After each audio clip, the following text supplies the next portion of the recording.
Direct action के रूप में जाना जाता है। इस दिन अगस्त 1946 को कलकत्ता में डायरेक्ट एक्शन के रूप में जाना जाता है।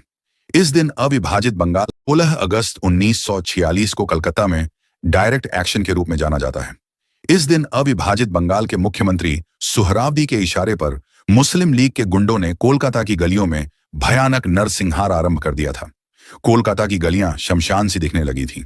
चारों ओर केवल लाशें और उन पर मंडराते गिद्ध ही दिखते थे। जब राज्य का मुख्यमंत्री ही इस दंगे के पीछे हो तो फिर राज्य की पुलिस से सहायता की उम्मीद करना भी बेईमानी थी। यह सब कुछ जिन्ना के इशारे पर हुआ था।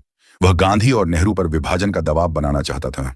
हिंदुओं पर हो रहे अत्याचार को देखकर गोपाल पाठा, गोपाल चंद्र मुखोपाध्याय 1913 2005 नामक एक बंगाली युवक का खून खोल उठा। उसका परिवार कसाई का धंधा करता था। उसने अपने साथी एकत्र किए, हथियार और बम एकत्र किए और दंगाइयों को सबक सिखाने निकल पड़ा। वह शठे शाठ्यम समाचरित अर्थात जैसे को तैसा की नीति के पक्षधर थे। उन्होंने भारतीय जातीय वाहिनी के नाम से संगठन बनाया। गोपाल के कारण मुस्लिम दंगाइयों में दहशत फैल गई और जब हिंदुओं का पलड़ा भारी होने लगा तो सुहरावर्दी ने सेना बुला ली। तब जाकर दंगे रुके। गोपाल ने कोलकाता को बर्बाद होने से बचा लिया। इतिहासकार संदीप बंदोपाध्याय के अनुसार गोपाल कभी भी कट्टरपंथी नहीं थे। उनके विचार मुसलमानों के मजहब के नाम पर अत्याचार करने से बदले।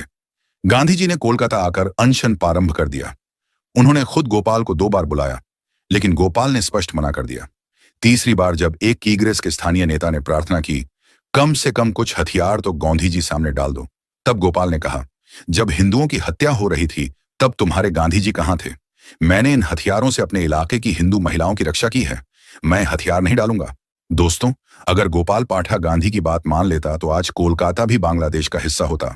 जब तक हिंदुओं के खिलाफ अत्याचार हो रहा था तब तक गांधी कुछ नहीं बोले, लेकिन जैसे ही गोपाल पाठा और उनके सहयोगी हिंदुओं ने हथियार उठाए तो गांधी कोलकाता पहुंच गए और हिंदुओं को हथियार न उठाने का उपदेश देने लगे।